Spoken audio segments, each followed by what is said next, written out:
आज हम बल तथा गति के नियम चैप्टर 8 के अभ्यास प्रश्नों के सवाल को हल करेंगे और इसमें जो आंकिक सवाल है उसको हल करते हैं। जैसे क्वेश्चन 5वां कह रहा है, एक ट्रक विरामावस्था से किसी पहाड़ी से नीचे की ओर नियत त्वरण से लुढ़कना चालू करता है। यह 20 सेकंड में 400 मीटर की दूरी तय करता है, यानी समय t बराबर हमको दे रहा है 20 सेकंड और तय की गई दूरी s का मान हमें दे रहा है 400 मीटर। फिर बोल रहा इसका त्वरण ज्ञात कीजिए। त्वरण यानी a का मान हमको ज्ञात करना है। अगर इसका द्रव्यमान 7 टन है, द्रव्यमान स्मॉल m का मान हमको 7 टन दे रहा है, तो इस पर लगने वाले बल की गणना करना है। तो हमें F का मान ज्ञात करना है। सवाल लगाते समय सबसे पहले हम जो सिंबल है उसका यूज कर ले, क्या क्या हमको दिया गया है। तो स्टार्टिंग में दे एक ट्रक विरामावस्था से, यानी कि ट्रक विरामावस्था से चलना प्रारंभ करता है, यानी उसका जो प्रारंभिक वेग u की वैल्यू दी है वो 0 मीटर पर सेकंड दी गई है। कोई भी वस्तु जब विराम से चलना प्रारंभ करती है तो उसका प्रारंभिक वेग कितना होता है? 0 होता है। और हमें त्वरण ज्ञात करना है। अब हमें गति का ऐसा समीकरण यूज करना जिसमें u आता हो, t आता हो, s आता हो और a आता हो। तो हमारा जो गति का पहला समीकरण वो है v बराबर u प्लस ए टी। दूसरा समीकरण हमारा s बराबर u t plus half of a t square और तीसरा v square equal to u square plus 2as। तो हमारा जो दूसरा समीकरण उसमें ये सारे सिंबल आते हैं, सारे प्रतीक आते हैं। तो हम गति का दूसरा समीकरण लगा देते हैं। तो गति के द्वितीय समीकरण से, तो गति का दूसरा समीकरण है s equal to u t plus half of a t square और जो मान है वो मान रख देते हैं। s चली गई दूरी में 400 मीटर दे दीजिए, तो 400।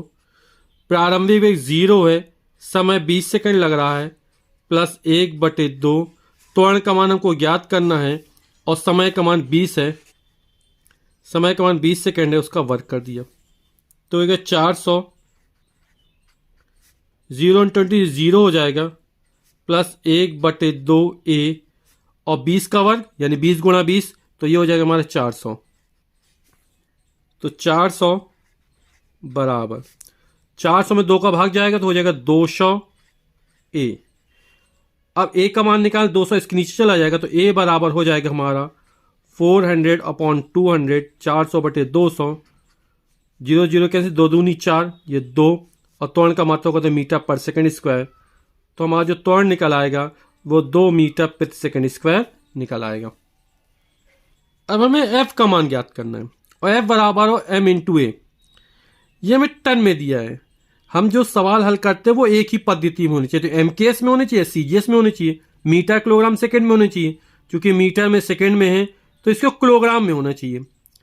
तो ये टन में दिया है तो इसको हम किलोग्राम में चेंज कर लेते हैं। हम जानते हैं कि 1 टन बराबर 1000 किलोग्राम होता है। तो 60 टन बराबर, तो 7 में 1000 गुणा कर देंगे तो हो जाएगा 7000 किलोग्राम।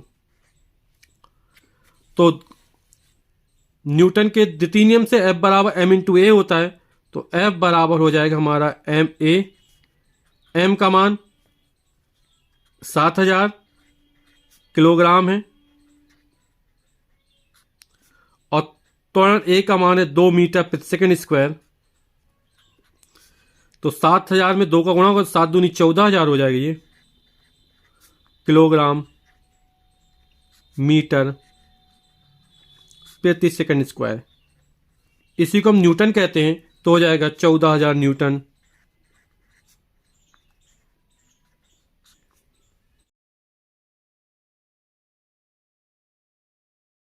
क्वेश्चन नंबर 6वां कह रहा है 1 किलोग्राम द्रव्यमान के एक पत्थर को, तो पत्थर का द्रव्यमान जो स्मॉल m बराबर दिया वो हमें 1 किलोग्राम दिया, 20 मीटर प्रति सेकंड के वेग से झील की जमी हुई सतह पर फेंका जाता है। तो इसको प्रारंभिक वेग जो u का मान दे रहा हमको, वो हमको दे रहा 20 मीटर प्रति सेकंड के वेग से फेंका जा रहा है। फिर कह रहा पत्थर 50 मीटर की दूरी तय करने के बाद रुक जाता है, यानी चली गई दूरी पत्थर के द्वारा जो s है वो हमारी 50 मीटर बोल रहा है और पत्थर रुक जाता है। टकराने का पत्थर रुक गया, यानी अंतिम वेग 0 हो गया, यानी 0 मीटर प्रति सेकंड हो गया। बोला पत्थर और बर्फ के बीच लगने वाले घर्षण बल की गणना करना है। तो हमें घर्षण बल F का मान हमको ज्ञात करना है। जो हमारा F है वो पत्थर और बर्फ के बीच लगने वाला घर्षण बल है। जिस बल के प्रभाव से क्या होता है, पत्थर रुक जाता है। तो हमें घर्षण बल F का मान ज्ञात करना है। F बराबर होता है m इंटू ए। m तो दिया गया है लेकिन त्वरण नहीं दिए गया हमको, और त्वरण ज्ञात करने के लिए हम ये आंकड़ा दे रहा है USV, यानी गति का हम ऐसा समीकरण यूज करेंगे जिसमें U आता हो, S आता हो, V आता हो और त्वरण A आता हो। तो जो गति का तीसरा समीकरण है वो हमारा v स्क्वायर बराबर यू स्क्वायर प्लस 2as। तो हम इसके यूज कर देंगे। तो गति के तृतीय समीकरण से v स्क्वायर बराबर यू स्क्वायर प्लस 2as। अब सबका मान रख देते हैं। v अंतिम वेग 0 है तो 0 का वर्ग बराबर u का मान 20 दिया है, 20 का वर्ग प्लस 2, a का मान हमको ज्ञात करना है, s का मान हमको 50 दे रहा है। तो 0 का वर्ग 0 हो जाएगा बराबर 20 का वर्ग 20 गुणा 20 ये हो जाएगा 400 400 प्लस 52 या 100 50 दूनी 100 ये हो जाएगा 100a प्लस 100a बराबर के स्टेप लाए पक्षांतर करेंगे तो माइनस का 100a हो जाएगा। तो माइनस 100a बराबर हो जाएगा 400। हमें त्वरण का मान ज्ञात करना है। a बराबर हो जाएगा 400, माइनस का 100 नीचे आएगा तो 100 चौके 400 हो जाएगा माइनस का 4 मीटर प्रति सेकंड स्क्वायर।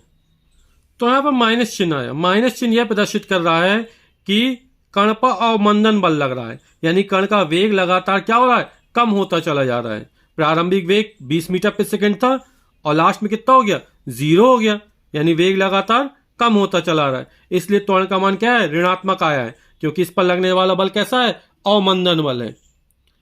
तो अवमंदन बल घर्षण बल लग रहा है। तो यहां पर F बराबर हो जाएगा m इंटू ए। m की वैल्यू हमारी है 1 किलोग्राम, a का मान है माइनस का 4 मीटर प्रति सेकंड स्क्वायर, तो हो जाएगा माइनस का 4 किलोग्राम मीटर पर सेकंड स्क्वायर या माइनस का 4 न्यूटन। क्वेश्चन नंबर 7वां करा, एक 8000 किलोग्राम द्रव्यमान का एक रेल इंजन। तो रेल इंजन को द्रव्यमान m1 का मान हमें दिया गया है, वो हमें 8000 किलोग्राम दिया गया है। तो एक 8000 किलोग्राम द्रव्यमान का एक रेल इंजन प्रति 2000 किलोग्राम द्रव्यमान वाले 5 डिब्बों को सीधी पटरी पर खींचता है। बोला प्रति 2000 किलोग्राम द्रव्यमान वाले 5 डिब्बों को। एक डिब्बे का जो द्रव्यमान दिया है वो हमको 2000 किलोग्राम दिया गया। तो 5 डिब्बों का द्रव्यमान, हमने डिब्बों का द्रव्यमान m2 मान लिया, तो पांचों डिब्बों का द्रव्यमान, तो 5 में 2000 का गुणा कर देंगे तो हमें पांचों डिब्बों का द्रव्यमान निकल आएगा। 5 दूनी 10, ये हो जाएगा 10,000 किलोग्राम। फिर बोला यदि इंजन 40,000 न्यूटन का बल आरोपित करता है। अब जो बल आरोपित करा, चूंकि इसमें डिब्बे भी जुड़े हुए हैं तो सब में इकट्ठा बल लगेगा, तो यहां पर इंजन के द्वारा लगने वाला बल हमारा 40,000 न्यूटन का है, तथा यदि पटरी 5,000 न्यूटन का घर्षण बल लगाती है तो ज्ञात कीजिए नेट त्वरण बल। अब 40,000 न्यूटन का बल इंजन लगाता है और जो घर्षण बल लग रहा है वो 5,000 न्यूटन का है। तो घर्षण बल क्या करेगा, इंजन का जो बल है उसको कुछ कम कर देगा, क्योंकि घर्षण बल क्या करता है, विपरीत दिशा में काम करता है। जैसे ही हमारी गाड़ी है, इंजन हो गया। अब जैसे इंजन इस दिशा में जा रहा है और जो बल लग रहा है वो 40,000 न्यूटन का लग रहा है, खींच रहा है, तो इसके विपरीत दिशा में घर्षण बल F लग रहा है, ये 5,000 न्यूटन का लग रहा है। तो इस दिशा में चूंकि ट्रेन जा रही है तो परिणामी बल जो लगेगा वो 40,000 न्यूटन में हम 5,000 न्यूटन को घटा देंगे, तो इस दिशा में परिणामी बल लग जाएगा एक ही दिशा में, क्योंकि ये इस दिशा में जा रहा है और घर्षण बल हमेशा क्या काम करता है, गति की दिशा के विपरीत दिशा में काम करता है। तो बोला नेट त्वरण बल कितना काम करेगा। तो नेट त्वरण बल इंजन के द्वारा जो आरोपित बल है 40,000 न्यूटन, इसमें घर्षण बल को हम घटा देंगे तो हमारा नेट त्वरण बल निकल आएगा। तो नेट त्वरण बल F यहां पर है वो इंजन द्वारा आरोपित बल है, और माइनस स्मॉल f ये घर्षण बल है। तो इंजन द्वारा आरोपित बल हमारा 40,000 न्यूटन का है और इसमें 5,000 न्यूटन का घर्षण बल घटा देंगे तो हमारा नेट बल निकल आएगा 35,000 न्यूटन का बल। फिर कह रहा है रेल का त्वरण।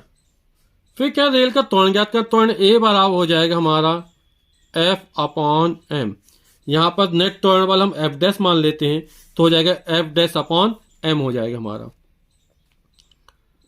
अब हमारा F डैश अपॉन m, तो m बराबर मान लेते हैं चूंकि वहां पर जब ट्रेन चलेगी तो रेल का इंजन भी चलेगा और उसके साथ बोगियां भी चलेंगी, तो इन दोनों का जो द्रव्यमान है वो जोड़ देंगे टोटल द्रव्यमान। तो कुल द्रव्यमान हमने स्मॉल m मान लिया, तो स्मॉल m बराबर हो जाए m1 प्लस m2। तो हमारा F डैश नेट त्वरण बल का मान 35,000 न्यूटन निकला है और m का मान 8,000 में 10,000 जोड़ देंगे तो हो जाएगा 18,000। तो 1 2 3 जीरो से 3 जीरो कैंसिल हो गई तो निकला 35/18 मीटर प्रति सेकंड स्क्वायर। तो 35 में भाग कर देंगे, 18 कम 18, शेषफल बचेगा 17 हो जाएगा। दशमलव लगाएंगे, जीरो बढ़ा देंगे तो हो जाएगा 117। तो 18 नंबर 162 बचा 8, 80 हो जाएगा। 18 चौक 72, फिर 8 बचेगा, 18 चौक 72, तो 1.944 मीटर पर सेकेंड स्क्वायर।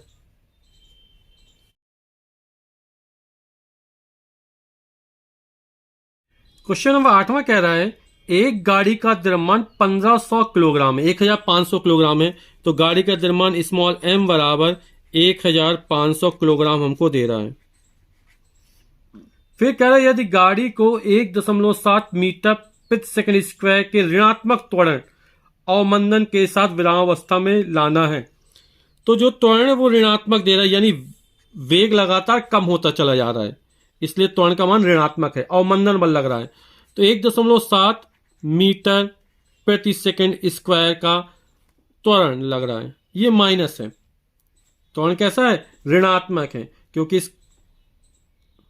क्योंकि गाड़ी का वेग लगातार कम होता चला जा रहा है, अवमंदन बल लग रहा है। तो गाड़ी तथा सड़क के बीच लगने वाला बल कितना होगा, यानी बल का मान हमें F का मान हमें ज्ञात करना है। तो हम जानते हैं F बराबर होता है m इंटू ए, द्रव्यमान गुणित त्वरण। द्रव्यमान m का मान है 1500, त्वरण a का मान है -1.7, तो यह हमारा निकला है न्यूटन में या किलोग्राम मीटर प्रति सेकंड स्क्वायर। तो 0 0 17 पना 85 की 5 हाथ से लगी 8, 17 कम 17 और 17 8 25, एक अंक बाद दशमलव लग जाएगा, माइनस तो माइनस लगा दिया, इतने न्यूटन का बल लगेगा। यानी जो बल ने लगने वाला बल है वो है -2550 न्यूटन का ऋणात्मक बल लग रहा है। यदि हम माइनस चिन्ह हटाना चाहें तो इसको लिख सकते हैं 2550 न्यूटन का अवमंदन बल लग रहा है। अवमंदन बल लिखने से पता चल रहा है कि जो लगने वाला बल है वो ऋणात्मक है, इसलिए हमने माइनस साइन हटा दिया है, यहां पर अवमंदन बल लिख दिया है। क्वेश्चन नंबर 9 कह रहा है किसी स्मॉल m द्रव्यमान वाली वस्तु का वेग स्मॉल v है, का संवेग क्या होगा। हम जानते हैं संवेग बराबर तो द्रव्यमान गुणे वेग, संवेग बराबर होता है द्रव्यमान गुणा वेग, द्रव्यमान m और वेग v, ये संवेग स्मॉल p बराबर होता है। तो यहां पर का संवेग क्या होगा, तो संवेग m इंटू वी होगा, तो हमारा जो डी ऑप्शन है वो हमारा सही हो जाएगा इसमें। क्वेश्चन 10वां कह रहा है हम एक लकड़ी के बक्से को 200 न्यूटन बल लगाकर उसे नियत वेग से फर्श पर धकेलते हैं, यानी बक्से पर जो लगने वाला बल है वो 200 न्यूटन का बल है और जो बक्सा धकेला जा रहा है वो नियत वेग से धकेला जा रहा है। तो बक्से पर लगने वाला घर्षण बल क्या है, चूंकि वेग नियत है अतः घर्षण बल का मान भी फिक्स होगा यहाँ पर, तो बक्से पर लगने वाला जो घर्षण बल होगा वो आरोपित बल के बराबर होगा। और चूंकि आरोपित बल 200 न्यूटन है, अतः बक्से पर लगने वाले घर्षण बल का मान भी 200 न्यूटन हो जाएगा। क्वेश्चन नंबर 11 कह रहा है दो वस्तुएं प्रत्येक का द्रव्यमान 1.5 किलोग्राम है। तो दो वस्तुएं, मान लो पहली वस्तु का द्रव्यमान हमने m1 मान लिया और दूसरी वस्तु का द्रव्यमान m2 मान लिया, तो दोनों के द्रव्यमान बराबर हैं और ये हमको बोल रहा है 1.5 किलोग्राम है। तो m1 m2 बराबर 1.5 किलोग्राम। एक ही सीधी रेखा में एक दूसरे के विपरीत दिशा में गति कर रही है। मान लिया पहली वाली वस्तु इस दिशा में जा रही है तो दूसरी वाली वस्तु इसके ठीक विपरीत दिशा में गति कर रही है। दोनों के द्रव्यमान कहते हैं स्मॉल m द्रव्यमान के हैं, यानी ये m1 है m2 है, दोनों के द्रव्यमान कैसे हैं? बराबर हैं। टकराने के पहले प्रत्येक का वेग 2.5 मीटर प्रति सेकंड है। मान लिया इस दिशा में जा रही है तो इसका वेग u1 बराबर हमको दिए प्रारंभिक वेग वो 2.5 मीटर प्रति सेकंड है। अब दूसरी इस दिशा में जा रही है। अब हमने चूंकि इस दिशा में धनात्मक लिया है तो अब इस दिशा में जो जा रही है वो वेग क्या हो जाएगा? ऋणात्मक हो जाएगा। u2 वेग हमारी एक सदिश राशि है और ये दिशा पर निर्भर करती है, तो ये हमने इस दिशा में धनात्मक माना है तो ये क्या हो जाएगा? ऋणात्मक हो जाएगा। तो u2 का मान हो जाएगा -2.5 मीटर प्रति सेकंड। चूंकि ये वाला जो पिंड है या कण है वो पहले के विपरीत दिशा में 2.5 मीटर प्रति सेकंड वेग से गतिमान है, तो विपरीत दिशा में इसलिए हमने क्या ले लिया? माइनस चिन्ह ले लिया। टकराने के बाद ये दोनों एक दूसरे से जुड़ जाती हैं, तब उनका सम्मिलित वेग क्या होगा? यानी टकराने के बाद दोनों जुड़ गई, यानी m1 प्लस m2 दोनों मिल गए, तो हम पहले टक्कर के पहले कुल संवेग निकाल लेंगे। तो टक्कर के पहले कुल संवेग, संवेग बराबर द्रव्यमान गुणे वेग होता है। तो यहां पर दो पिंड है m1 और m2, तो कुल संवेग हो जाएगा m1 u1 plus m2 u2। m1 का मान हमारा 1.5 किलोग्राम है, u1 का मान 2.5 है, प्लस m2 का मान 1.5 है, u2 का मान -2.5 है। तो 15 15 75 की 5 हंसलेगी 7, 15 30 और 7 37, 1 2 अंक 3.75 किलोग्राम मीटर प्रति सेकंड आ जाएगा। और प्लस माइनस का माइनस, ये भी 3.75 किलोग्राम मीटर प्रति सेकंड निकलेगा और दोनों घट जाएंगे जो समान ही है, तो 0 किलोग्राम मीटर प्रति सेकंड। यानी कि इतना टक्कर के पूर्व हमारा संवेग निकल आया। अब हम टक्कर के बाद संवेग निकाल लेते हैं। तो टक्कर के बाद कुल संवेग, तो संवेग हो जाएगा m1 v1 plus m2 v2। अब चूंकि क्या दोनों मिल गए, सम्मिलित हो गए, तो दोनों का वेग संयुक्त वेग हो जाए, दोनों जुड़ जाएंगे, तो दोनों जाएंगे एक साथ, जहां भी जाएंगे वहां भी जाएंगे। तो दोनों एक साथ जब मिल जाते हैं तो जैसे ये पिंड है हमारा और दूसरा पिंड था, ये दोनों मिल गए आपस में, तो ये दोनों इकट्ठा जाएंगे जहां पर जाएंगे, यानी इनका जो वेग होगा वो इकट्ठा वेग v हो जाएगा। ये हमने मान लिया, यानी पहले वाले पिंड का भी वेग v होगा और दूसरे वाले पिंड का भी वेग v होगा। अब दोनों मिल गए तो हो जाएगा m1 plus m2 into v, या तो हम लिख सकते हैं m1 v1 plus m2 v2, तो v1 की जगह v आ जाएगा और v2 की जगह भी v आ जाएगा। अब मान रख देते हैं, m1 का मान हमारा 1.5 है, m2 का मान भी 1.5 है और ये हो गया v, तो हो गया 3.0 v किलोग्राम मीटर प्रति सेकंड। और संवेग संरक्षण के नियम के अनुसार टक्कर के पूर्व जो संवेग होगा वही टक्कर के बाद संवेग होगा, क्योंकि टक्कर में संवेग संरक्षित रहता है। तो संवेग संरक्षण के नियम के अनुसार टक्कर के पूर्व संवेग ये हमने 0 निकाला, बराबर टक्कर के बाद संवेग हमारा 3v निकला, तो v का मान निकालेंगे तो v बराबर 0/3 यानी 0 मीटर प्रति सेकंड।